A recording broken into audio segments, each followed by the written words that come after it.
a princípio, nós chegamos na sala do templo, e nos encontramos e damos os bons dias, e nos reconhecemos, né, como buscadores, e logo na sequência, a gente então entra na sala dos mantras, e esse ato simbólico é feito com o fogo que nós vamos acender nesse momento, tá? Então, estou colocando gradualmente os elementos que formam a estrutura com a qual nós interagimos, e é aquilo que nós chamamos de realidade, é composta por pequenos fragmentos, né, componentes, e esses componentes juntos formam, então, um mosaico que dá a coesão daquilo que nós entendemos como sendo a realidade tangível, né, que é a qual nós estamos interagindo. Esses pequenos componentes, eles são formados pelos elementos básicos, que nós chamamos de elementos grosseiros, né, os elementos materiais, como terra, fogo, água, ar e éter, né? Depois nós temos os elementos mais leves, porém não menos pesados, não é? Que é a mente, a inteligência e a amalgamação de todos esses elementos, que é o chamado ahamkara, que é a identificação com tudo isso, também conhecido, né, como o falso eu, ou a falsa identificação, o falso ego. Ahamkara é o termo em sânscrito para esse fenômeno, para esse movimento. Então, nós temos, durante o processo da abertura, nós temos o elemento terra, que é representado pelo incenso. O incenso, ele representa o elemento terra devido ao perfume. Depois nós temos o elemento água, né? Sempre a sugestão é ter um copo de água. Vou até tomar um pouquinho aqui junto, ok? Terra, água, fogo, né? O elemento fogo, que é o que nós vamos acender agora. O ar, nós oferecemos o ar através da respiração. Então, cada vez que nós respiramos, nós estamos fazendo uma oferenda de amor ao Supremo, que é o ar que nós estamos absorvendo. E o elemento éter, que nós estamos introduzindo com o som do sino, tá? Na sequência, nós vamos entrar com o elemento mente, não é? Que é o hiperfoco, a auto-hipnose, a concentração, a repetição dos mantras permite com que nós possamos ficar hiperfocados, o que é um processo de auto-hipnose, e as consequências desse exercício produz os insights espirituais, que é o que nós estamos buscando como consequência do equilíbrio emocional. A inteligência, que é o que nós utilizamos para poder nos manter dentro desse programa todo, né? Porque sem inteligência nós não conseguimos discriminar entre a ilusão e a realidade, e por isso nós permanecemos em estado sonâmbulo, basicamente, né? E a inteligência que permite nós percebermos a diferença entre elas e nos permite estar aqui buscando esse objetivo em conjunto. Então, a inteligência está aí. O Ahamkara, eu vou falar num outro momento, porque para falar sobre o Ahamkara, eu vou falar depois que terminar a série do Swadhisthana dos chakras, eu vou entrar falando sobre o Ahamkara. E nós vamos então agora dar início aos processos, tá bem? Eu vou só pedir um minuto de...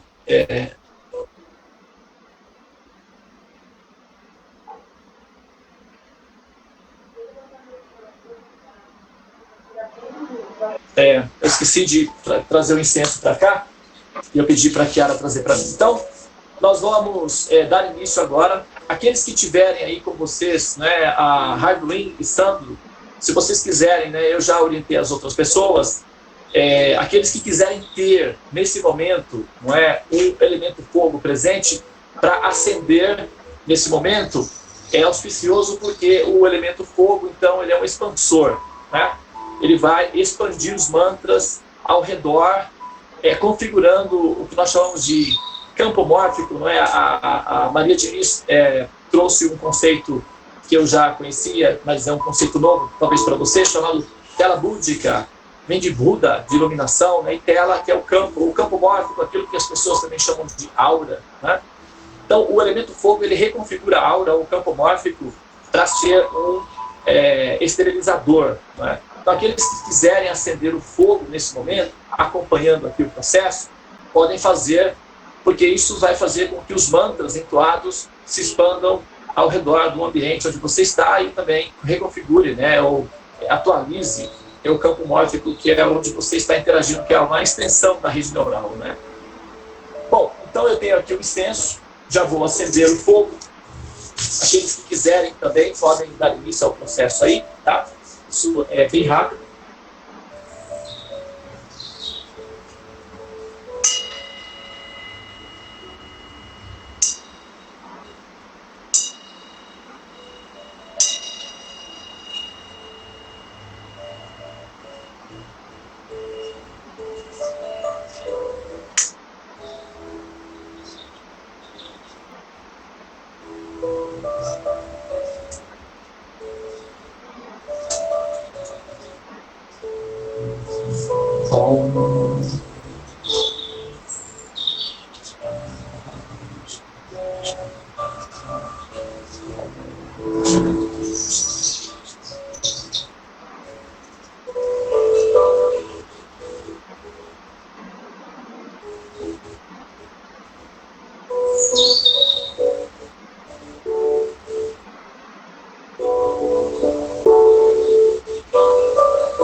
Muito bem.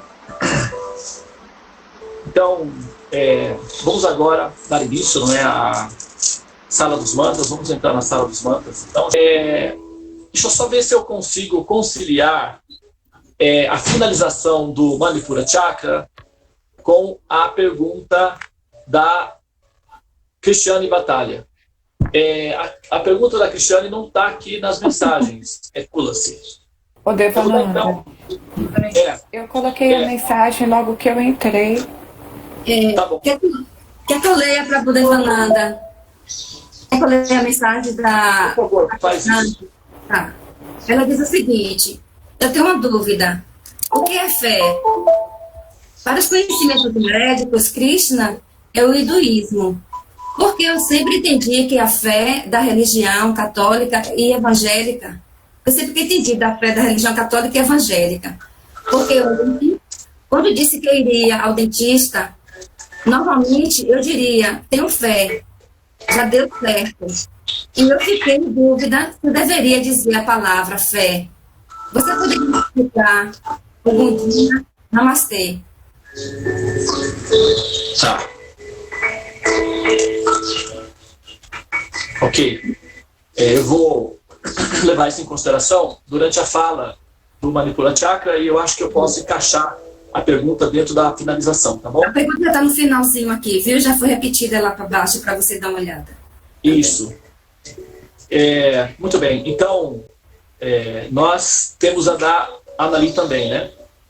E a pergunta da Anali, depois você faz o seguinte, pede para ela, Tulasi, escrever, que aí você lê em voz alta também, porque o seu som tá melhor. O dela foi interrompido lá, né? Ainda não consegui entender o que ela quis dizer, tá bom? Tá bom. E no final eu pego algumas ilustrações em relação à pergunta dela. Mas então, vamos entrar aqui na finalização do que nós chamamos de o Manipura Chakra, né? Eu vou aproveitar, já vou entrar na questão que a Cristiane colocou sobre o tema da fé. Basicamente, a pergunta dela é o seguinte: o que é a fé? Que fenômeno é esse? Nós sempre ouvimos falar sobre fé, e a gente tem uma ideia que é um arquétipo de fé. E, normalmente, quando a gente pensa em termos de fé, o que vem na nossa mente? Um evangélico, vem um católico, vem assim... esse é o arquétipo da fé, né? Assim, aquelas pessoas fervorosas, piedosas. É isso o que significa fé.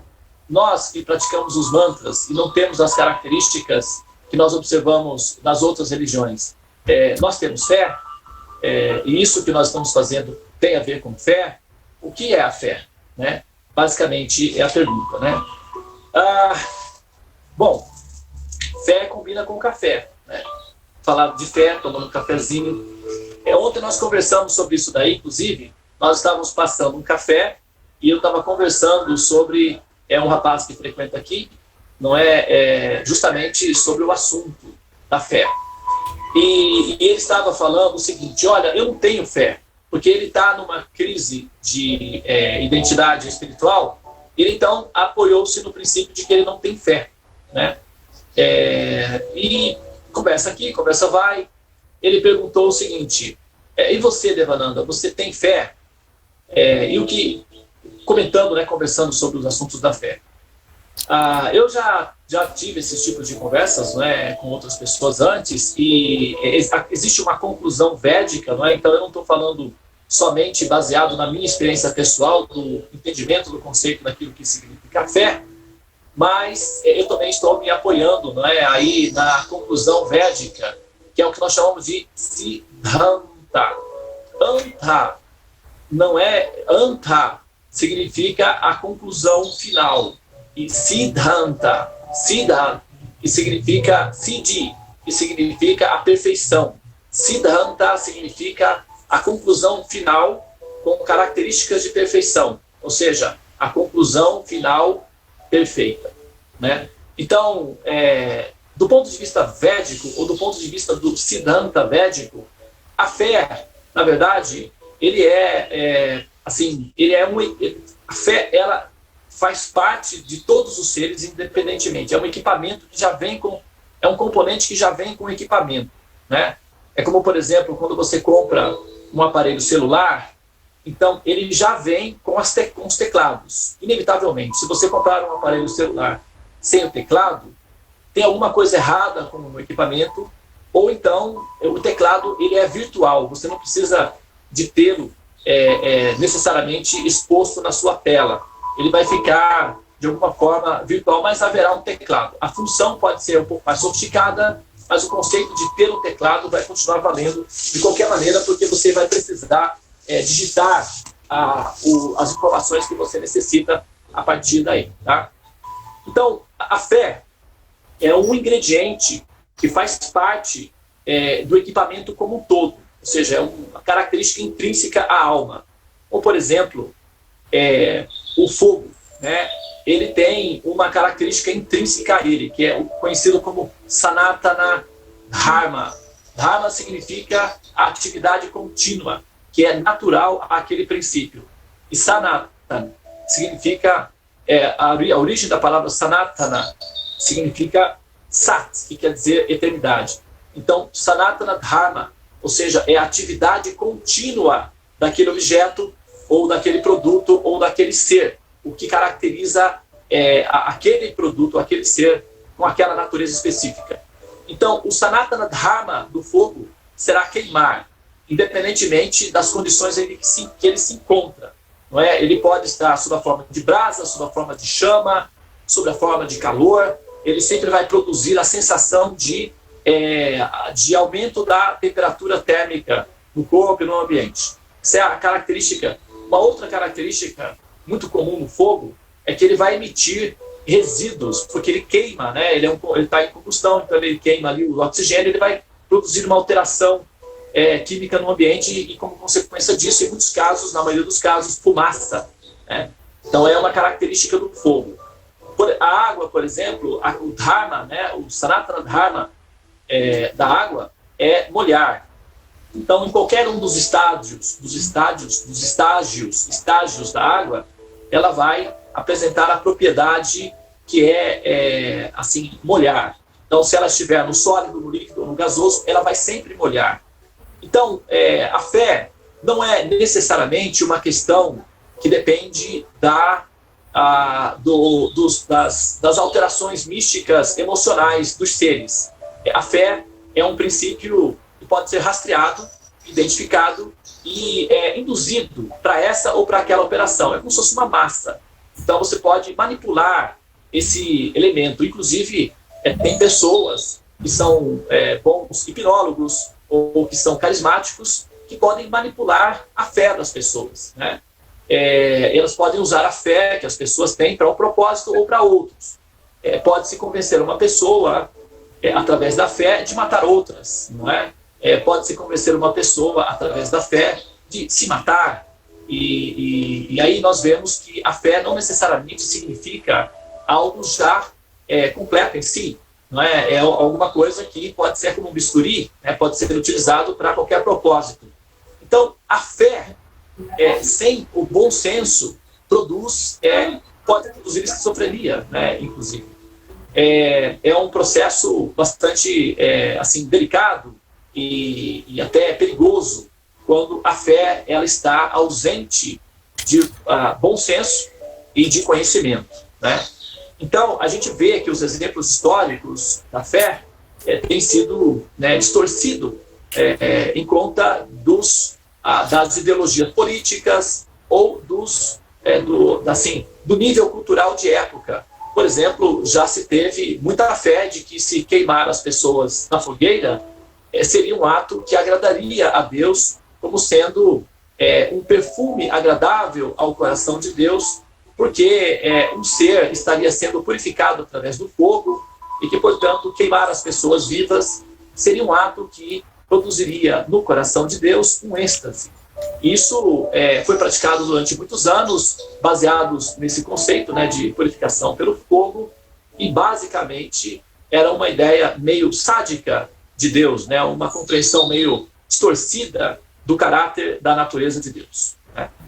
Então, a ausência de conhecimento pleno produz uma fé perigosa, em muitos casos, e isso pode ir gradualmente sendo refinado. Como, por exemplo, hoje, nós já sabemos que essa prática foi superada e a ideia de Deus foi melhor adaptada ao nível de consciência de evolução humana, e hoje, então, a gente já tem uma outra ideia daquilo que poderia, eventualmente, agradar a Deus.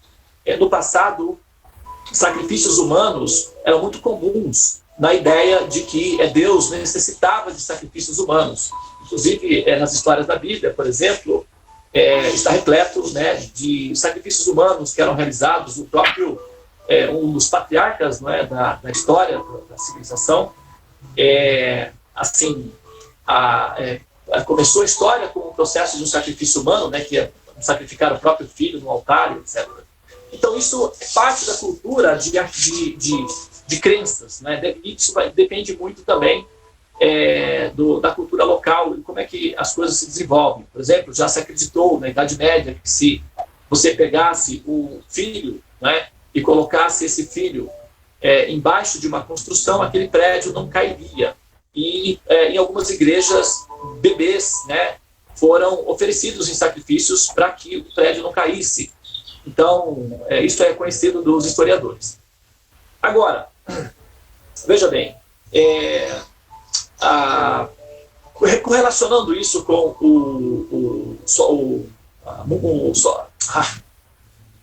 levando a corda, gente, o dentista ontem foi tudo bem, viu? Foi ótimo, não senti dor nenhum. Só para voltar a minha mente aqui. O Manipura Chakra, né? O Manipura Chakra, agora fazendo para sair de um tema e entrar no outro e fazer a correlação, né? Então, nesse meio termo aí, eu meio que me perdi, mas já me encontrei. Então, quando nós pegamos o Manipura Chakra, que o princípio é o princípio de poder, então, na medida em que o nível de conhecimento dos seres estão numa certa faixa, a ideia, não é, de fé também vai se manifestar nesse ou naquele sentido, porque a fé ela é uma semente que ela pode crescer no campo em que ela for plantada, não é?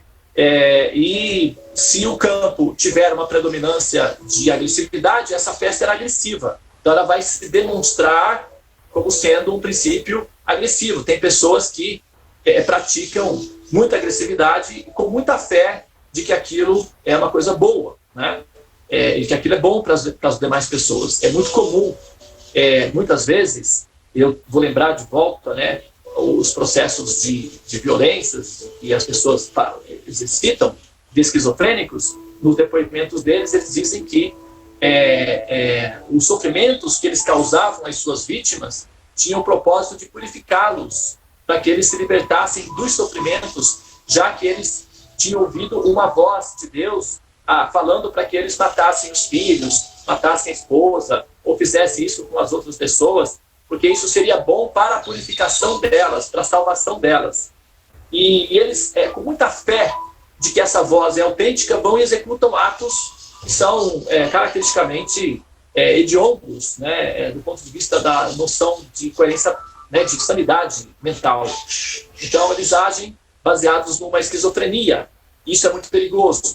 Por exemplo, eu vou dar um exemplo histórico aqui, eu quero que esse exemplo que eu vou dar seja entendido como um exemplo histórico de uma análise sociológica e não necessariamente de um ataque religioso, tá? Para que não fique emocional a minha colocação e eu seja interpretado de maneira distorcida.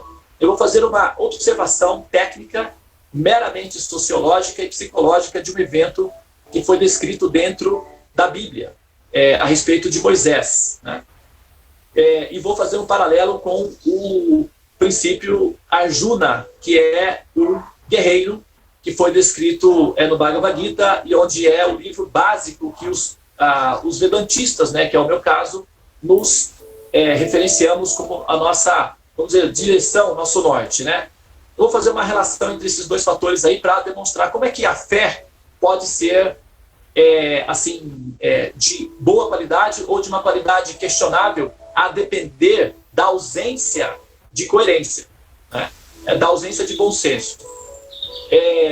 O senhor Moisés, não é? Ele foi convidado, teoricamente, para levar o povo dele através do deserto até uma região onde seria ali implantada uma nova civilização. Muito bem, num determinado momento ele recebeu umas tábuas, né, que foram escritas por um fenômeno assim paranormal, místico, e essas tábuas continham leis básicas de relacionamentos sociais, políticos, humanos e morais, né? Quando ele desceu com essas tábuas, um dos mandamentos mais importantes dessas tábuas era o não matarás, né? Não matarás, não matarás. Assim, pode ser analisado como não assassinarás também, mas não matarás, né? Não matará o outro ser humano. Ok. Vamos incluir questões dos animais, vamos só pensar em humanos, né? Não matarás humanos. Então, aqueles que matassem deveriam morrer também, né? A lei do talião, do dente por dente, olho por olho, dente por dente, né? Muito bem, então o Moisés foi cuidando do povo ali, tudo organizado, e funcionou muito bem as leis. Durante 40 anos eles ficaram sob essa jurisdição dessa lei. Quando eles chegaram num determinado local, aonde deveria estar ali o povo, né, a região onde o povo se instalaria, o Moisés foi levado então até uma montanha e foi mostrado a ele lá embaixo, no vale, um vale repleto de campos agrícolas. Haviam algumas pequenas vilas, não é, cidades. Havia uma cidade que era a cidade mais importante, não é, que dominava a região. E tinham habitantes ali já vivendo, cultivando, levando as suas vidas normalmente. Então, o Moisés ouviu uma voz. Ele se comunicava com uma voz. Ou era uma coluna de fumaça ou uma voz. Então, a voz disse para ele o seguinte: olha, Moisés, você está vendo aquele povo lá embaixo? Essa terra é sua, é do seu povo, do nosso povo. Agora a gente vai ter que fazer uma limpeza étnica na região, Porque para introduzir o seu povo, eu preciso tirar aquele povo que já está lá, porque, afinal de contas, essa união não vai ser muito bem aceitada, porque eu quero o povo geneticamente limpo. Então, é preciso fazer uma limpeza étnica naquela região. Então, você deve descer com os soldados, você deve enviar os soldados, e os soldados devem matar todas as pessoas lá embaixo. Mulheres, crianças, homens saudáveis, velhos, mulheres grávidas, todas as pessoas que estiverem lá embaixo devem ser passadas ao fio da espada, ou seja, devem ser esfaqueadas até a morte. O Moisés ouviu essa instrução. Aparentemente, a princípio, ele ficou assim, em estado de choque, porque a quantidade de pessoas que tinham lá embaixo era muita gente, e existiam homens que possivelmente poderiam também se defender e poderia dar um problema. Então ele questionou, mas Senhor, isso a gente vai conseguir fazer isso daí e tal? A voz então disse para ele, olha, se você não tem fé no que eu estou falando, então o que eu estou fazendo aqui? Eu estou dando uma orientação, você está querendo dar outra, então faz o que você achar o que você achar melhor. Ele disse, não, tudo bem, vamos fazer. Enviou os soldados, isso está descrito, essa história que eu estou contando está descrita, eu não estou, você pode procurar lá, investigar, que você vai ver que está escrito essa história. E ele mandou então os soldados desceram, e os soldados então mataram 23 mil pessoas, e tantos, 740 cavalos, animais, foram todos mortos, crianças, mulheres grávidas, velhos, todos foram assassinados. Eles somente preservaram as meninas virgens para funcionarem como escravas sexuais.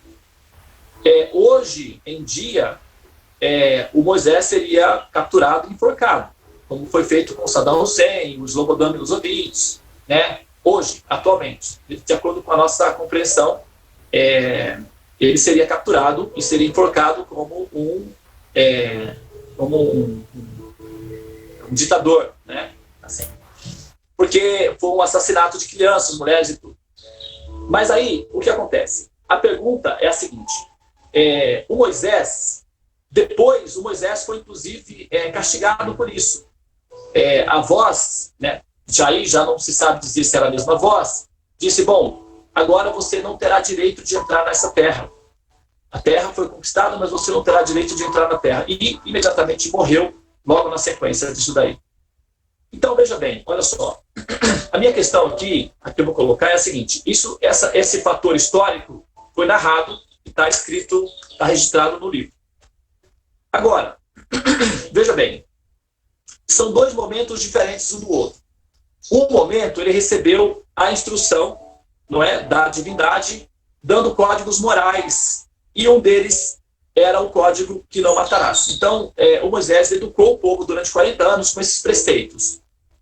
De repente, o povo agora estava sendo orientado a matar, o que ia de encontro com as leis básicas que estavam estruturadas ali, originalmente. Tudo bem que um legislador pode alterar as leis, em determinado momento, porque um legislador com o poder pode alterar as leis. Então, teoricamente, Deus poderia alterar a lei ali naquele momento se ele quisesse.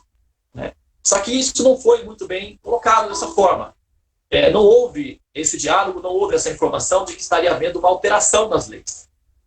O Moisés simplesmente ouviu a voz, dizendo para matar, e ele não questionou necessariamente a lei que estava em vigor, porque ele poderia ter colocado, mas, Senhor,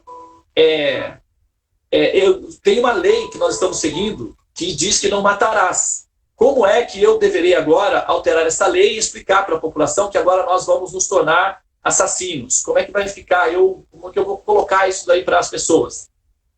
Porque, veja bem, o próprio Moisés foi orientado, já havia o conceito de que o Satanás, às vezes pode se disfarçar de ser de luz, para enganar, para trapacear, etc.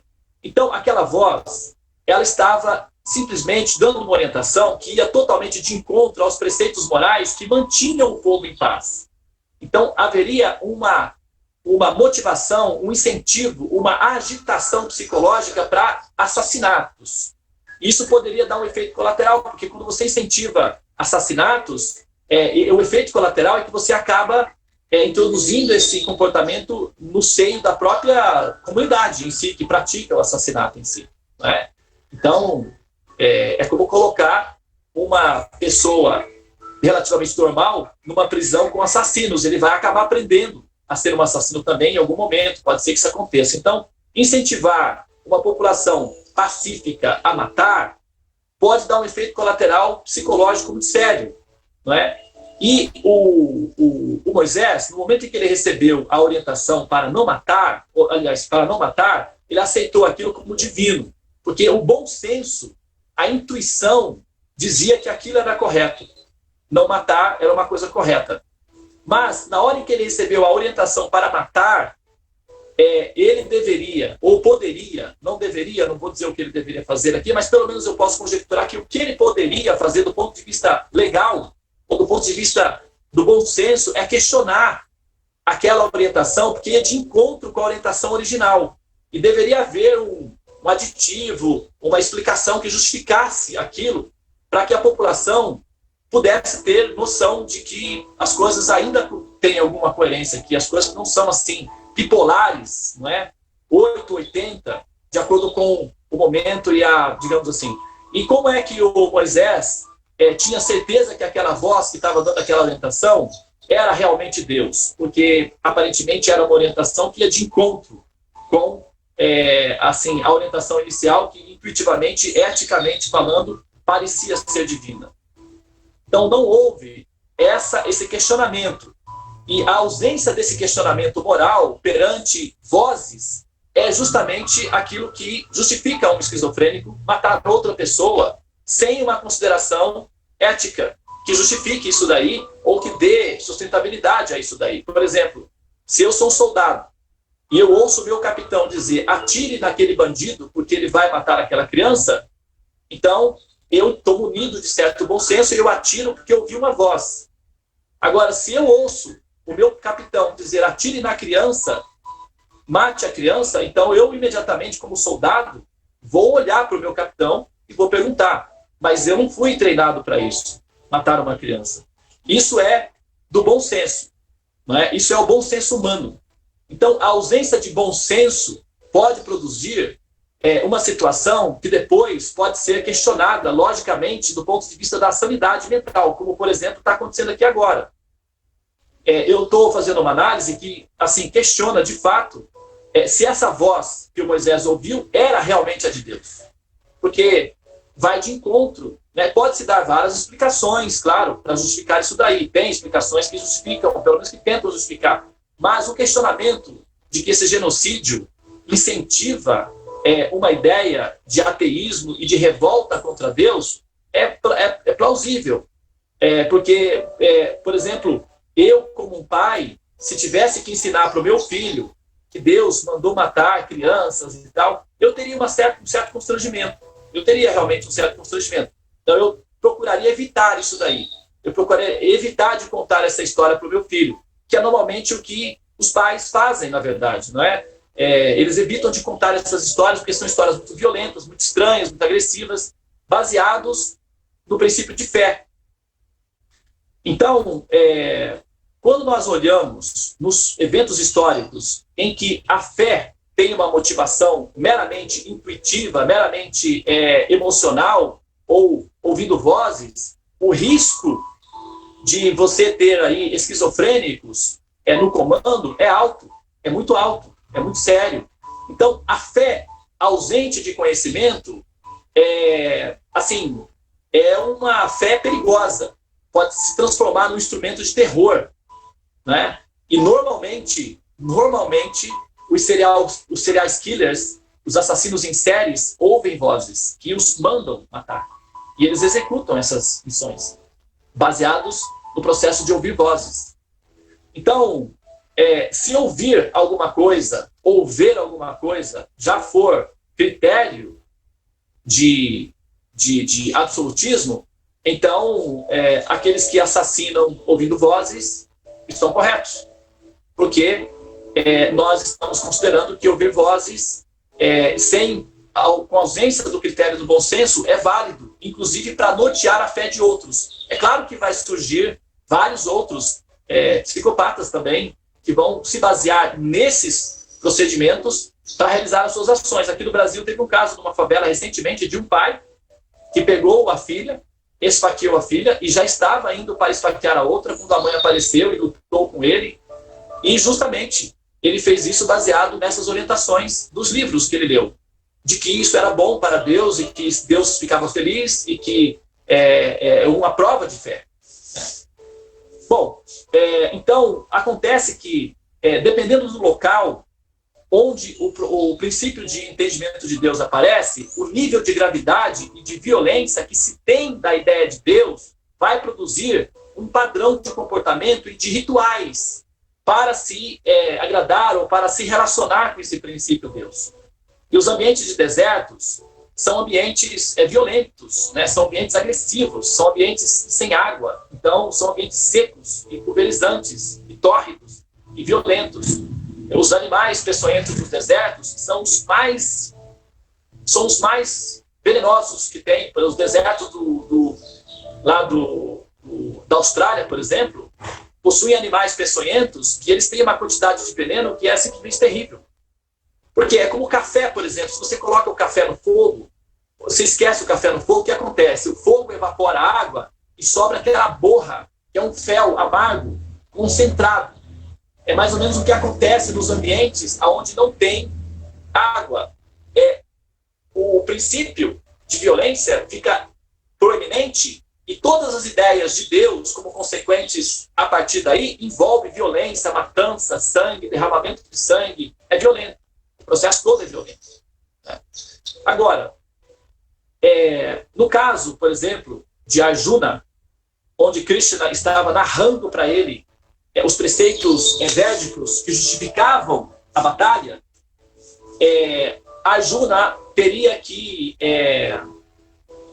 atirar contra parentes, mestres, primos. Era uma guerra fratricida. Né? É fratricida que fala, é fratricida. Então, o Arjuna, que era um guerreiro brilhante e heróico e cheio de ética, pediu para que Krishna levasse ele até um local onde ele pudesse ver os soldados. E eram todos soldados, bem armados, predispostos a lutar. Não tinha criança, não tinha... Tinha velhos, mas eram heróicos guerreiros. Né? Inclusive, o Arjuna teve que atirar em um deles. Bhishma. Então, mas era um guerreiro, não era um velho, inválido, indefeso. Quando Arjuna pediu para que Krishna o levasse até o meio do campo de batalha e mostrasse a situação, Krishna disse: olha, Arjuna, contemple os seus inimigos formidáveis e se sinta inspirado à batalha. Arjuna disse: Krishna, eu não entendo. Durante a minha vida toda, eu segui os mestres e os preceitos das escrituras védicas que me ensinaram a respeitar os mais velhos, a honrar os meus mestres e não agredir os meus superiores nem com palavras. O que dizer com flechas? Agora eu estou sendo colocado numa situação em que tenho que atirar flechas e matar os meus mestres. Não faz nenhum sentido. Eu não vou lutar essa guerra, de forma alguma. Eu prefiro morrer, ou ser um mendigo, ou ir capturado, preso. Prefiro ser humilhado em público do que fazer uma coisa dessa que vai de encontro às escrituras. Não faz nenhum sentido. Para mim, isso não tem lógica. Por favor, me convença do contrário, mas até não faz nenhum sentido.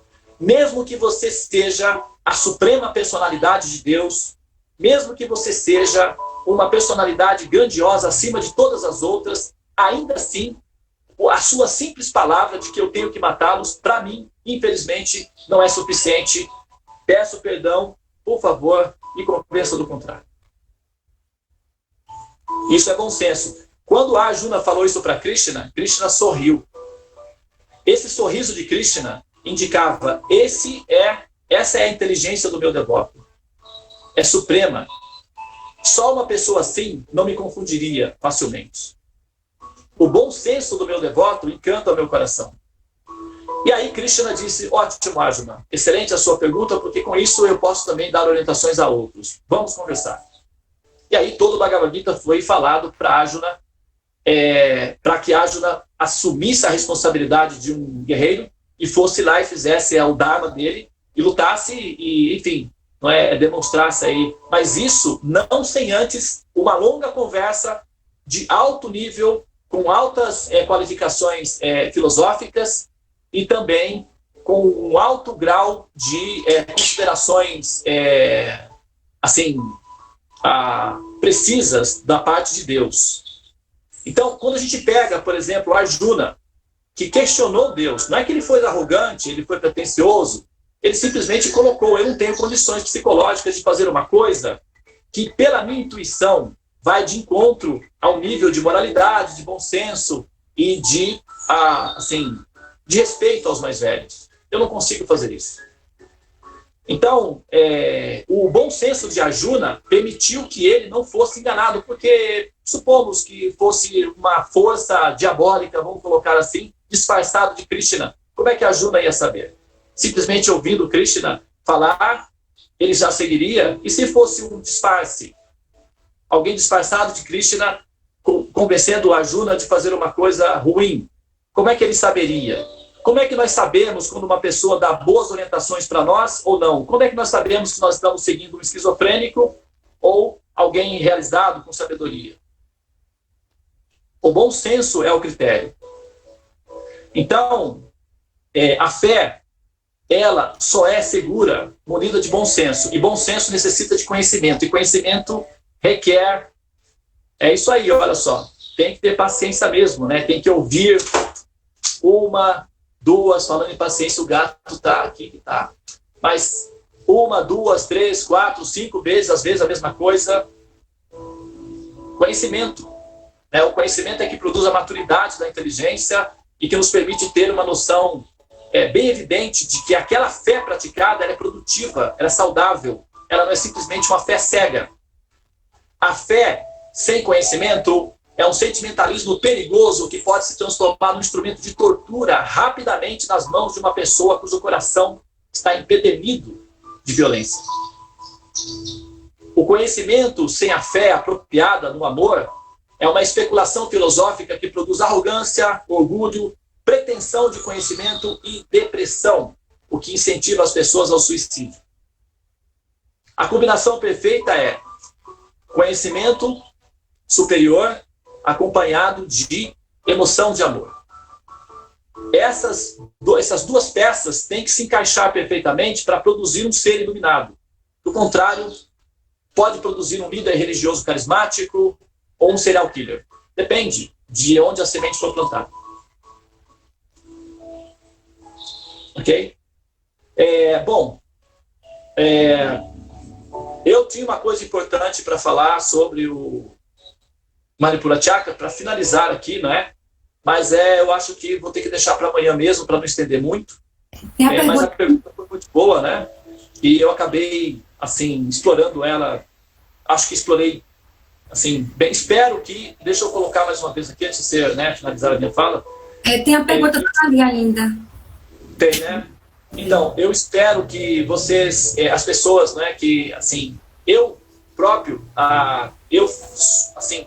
eu fui criado e sou parte, né, da comunidade, que é a comunidade católica. Minha mãe foi minha professora de Crisma, a minha mãe me ensinou a minha mãe desejou um sacerdote, um padre, inclusive. Eu sou um projeto dela que se desviou em algum momento, né, do ponto de vista dela. Então, eu tenho uma base religiosa bem, assim, alicerçada no catolicismo apostólico romano. Depois a minha mãe migrou para carismática e eu fui junto com ela, porque não tem como não evitar isso daí, uma vez que eu estou no coração da minha mãe, para onde ela for eu também vou. Então, eu faço parte dessa comunidade e tenho muito carinho por ela, e tem alguns padres muito divertidos, inteligentes. Eu tenho carinho e gratidão. Não se deve cuspir num prato que se come, isso é falta de educação. Eu tenho amor, tenho gratidão pelos padres, pelas freiras, que foram muito carinhosas comigo. Eu estudei em colégio de freiras, depois eu fui para um seminário também, então nunca tive problemas, esses problemas que as pessoas falam de abuso sexual. Nunca conheci nada disso, graças a Deus. Felizmente, a minha experiência foi uma experiência carinhosa, amorosa. Então, eu tenho uma experiência de amor dentro de mim, mas eu também sou um pesquisador e eu não posso deixar de evitar de ver as coisas como elas se apresentam, do ponto de vista teológico. Senão, eu vou aceitar tudo como se fosse igual, e as coisas não são iguais. Tem coisas que são boas, mas tem coisas que são melhores. Discriminação é autorrealização. Aqueles que não conseguem discriminar entre uma coisa boa de uma coisa melhor, ou uma coisa boa de uma coisa ruim, podem ser facilmente enganados por esquizofrênicos carismáticos. Isso é perigoso. Então, conhecimento é necessário. O que nós fazemos aqui diariamente, nos alimentando de conhecimento, isso nos fortalece, nos dá noção de sabedoria. E outra coisa, nós somos livres. Todos são livres. Eu sou livre, vocês são livres. O que nos une uns aos outros? As informações que são colocadas aí são gravadas, qualquer um tem acesso. Podem também ser questionadas, não tem problema nenhum. Mas são baseadas numa percepção de ética superior, não apenas do ponto de vista emocional da fé, mas nós temos dados estatísticos, científicos, biológicos e matemáticos para fazer essa interação de verificação. Então não é apenas uma motivação emocional baseada em fé. Nós estamos aplicando princípios científicos de análise daquilo que nós chamamos de realidade, e com isso nós estamos conseguindo abrir uma trincheira, abrir uma picada nessa floresta densa de escuridão, de ignorância e de medo, que produz morte, renascimento e morte e renascimento contínuos. Ok? Bom, eu vou dar uma olhadinha na pergunta da Anali para ver a profundidade, se isso não vai dar uma rebelião aí de tempo, né? Porque o que acontece? A gente já está, não é, já é agora a 8 e pouquinho. A Isabela Guerreiro deixou um comentário aqui, né? Uma correlação da fé com o sacrifício. Abraão foi testado pelo próprio filho. Essa conduta de Abraão, citada por Pétala, também é bem contraditória às leis de Deus. Tal, fé cega, faca molada. Fé cega, faca molada. Ter a fé não é se alimentar de palavras, né? É mais ou menos tudo isso que nós falamos, né? A Isabela colocou da seguinte maneira: para mim a fé, independente da religião, é inerente a todos os seres, né? Isso é inerente, intrínseco aos seres, à entidade viva, né? De modo geral. O alimento da alma. Seria a convicção intensa em algo abstrato que se toma verdadeiro. Não exatamente, né? Porque a fé é uma convicção intensa por algo abstrato que se toma por verdadeiro, é um tipo de fé. Porque essa coisa abstrata, ela pode ser rastreada com equipamentos adequados. Não é porque é abstrato que não possa ser entendido ou racionalizado, né? Então, é verdade que essa é uma categoria de fé. Aquilo que se acredita em algo abstrato, que não tem como comprovar que é verdadeiro, é uma qualidade de fé, mas essa qualidade de fé é uma fé inferior. Ela não é uma fé amadurecida com conhecimento. É o que nós mencionamos ali, tá, Isabel? Aí se torna uma crença, exatamente, né? Isso leva uma pessoa a se ligar ou não a determinadas religiões, propósitos ou pessoas. Isso, exatamente. Muito bem, a Anali, então, coloca da seguinte maneira.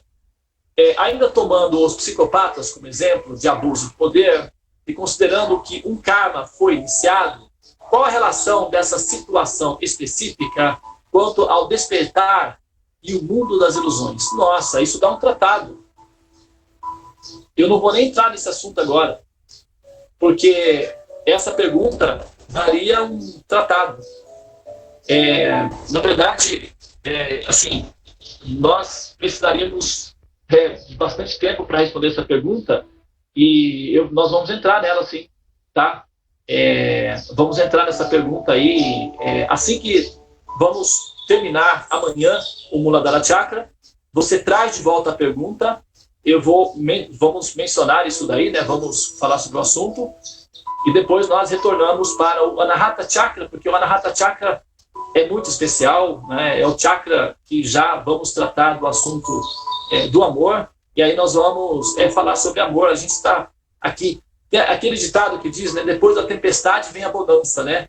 Nós estamos aqui já há tanto tempo falando de serial killers, assassinos, violência, morte, psicopatas, e agora nós vamos sair desse tema e vamos entrar no tema maternal, que é o amor, que é, enfim, a equação superior do propósito da existência. Mas isso, eu preciso finalizar, então, o Manipura Chakra antes de nós passarmos para o próximo. Tá? Então, Anali, vamos combinar isso, tá bom? De repente, talvez na segunda-feira, já quando eu tiver concluído o Manipura Chakra, você traz de volta a pergunta, porque essa pergunta ela é muito assim, rica em detalhes e dá para fazer aí um mosaico, né? Bem elaborado, utilizando-se do karma, vamos falar do karma, né? Então, eu acho que é um assunto muito interessante e importante de ser falado.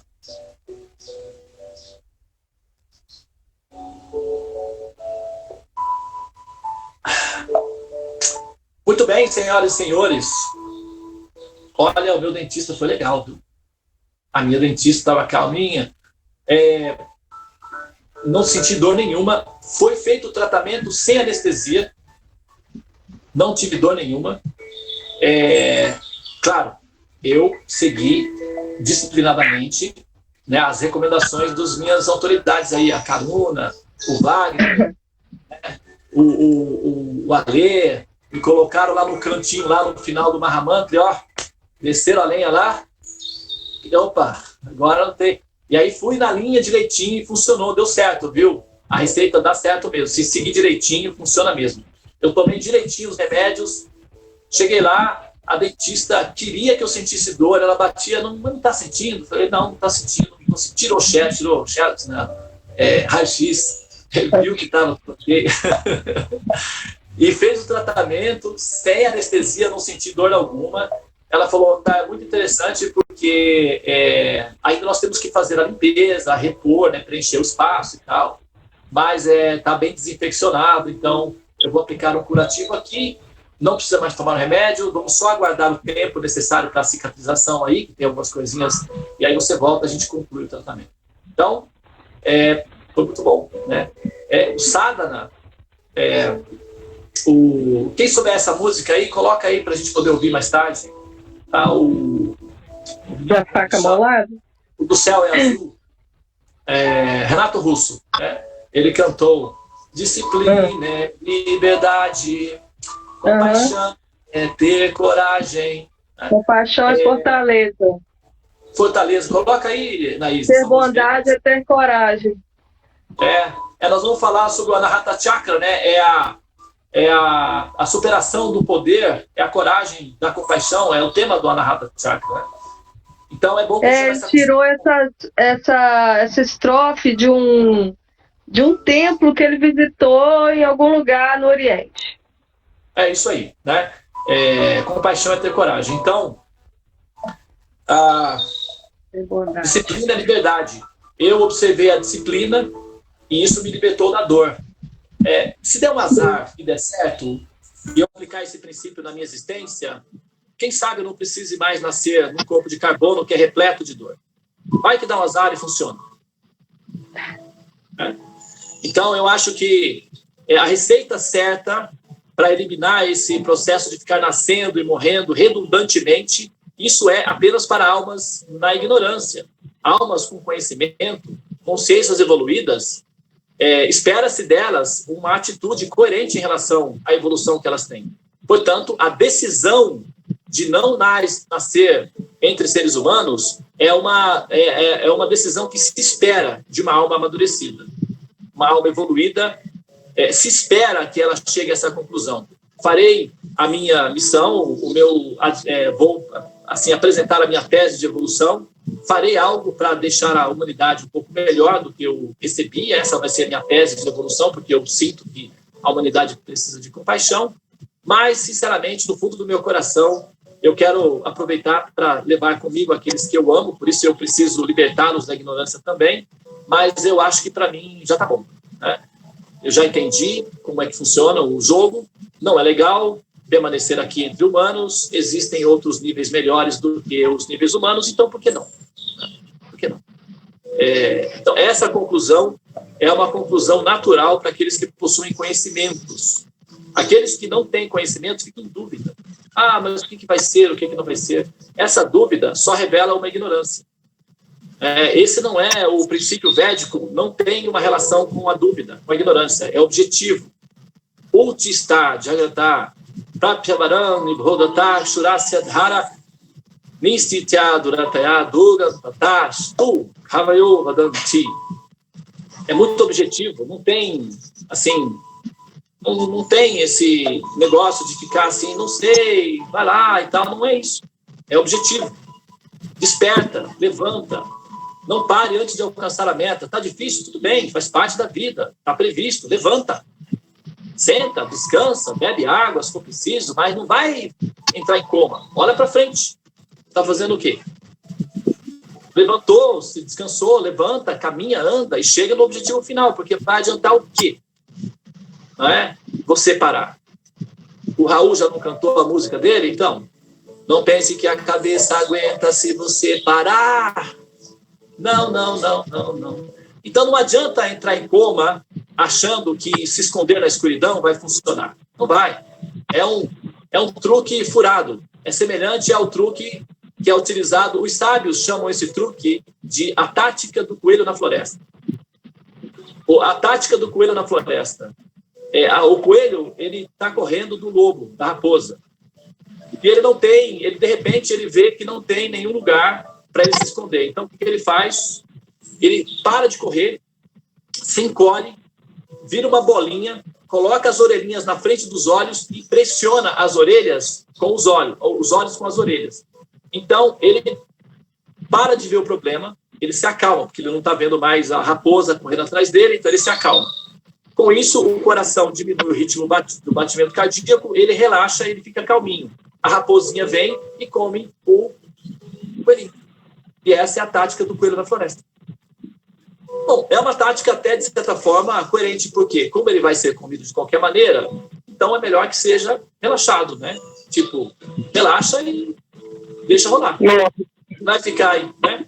Então, agora, não funciona efetivamente, né? Porque ela vai acabar sendo demorada novamente. Né? Porque quando abaixa o ritmo do batimento, a pessoa tem a sensação, né? O coelhinho tem a sensação de que está resolvida a questão, e como ela não vê mais a raposa, então ela acha que o problema foi resolvido, mas aí a raposa vem e come o coelhinho. Então, os sábios chamam isso, os seres humanos que se escondem na escuridão, que são negligentes em relação ao processo de autorrealização, eles chamam de coelhos soltos na floresta. A raposa e a morte está solta e faminta. Então, aqueles que são inteligentes, eles devem, tomar uma atitude de providenciar uma toca para fugir da morte, antes que ela chegue. Isso significa cortar o máximo possível do sono para colocar no lugar da escuridão luz, conhecimento. A cigarrinha não estava lá cantando, feliz da vida, e a formiguinha não estava trabalhando, e o resultado, qual que foi? Não é? Então, a gente vai ficar aí cantando, esperando a morte chegar, né? Como ele falou e tal. Então, apesar de que ele cantou, mas cantou, né? Com uma cigarrinha e tal. Agora, ele fez muita coisa legal, inclusive eu vou deixar aqui um vídeo da música, do estudo da música chamada Gita, que ele tentou, né? Ele chegou muito perto, né? Mas é claro que ele vai obter resultados de tudo isso, mas o que acontece é que nós não podemos, assim, entrar em coma, né? O motorista que entra em coma, que fica bêbado ou sonolento enquanto dirige, é perigoso, todo mundo sabe. Então, no caminho do processo da evolução espiritual, o cultivo excessivo de sono, ou de negligência, ou de abstração em relação ao conhecimento, ou seja, nós passamos 2, 3 horas assistindo um filme e não suportamos 10 minutos de informação objetiva sobre o sentido da...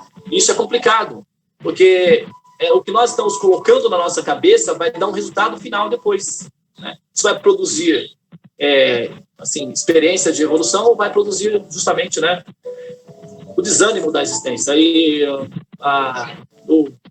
não, isso não é o nosso caso, entendeu? Muito bem, pessoal, então vamos entrar em trabalho de parto.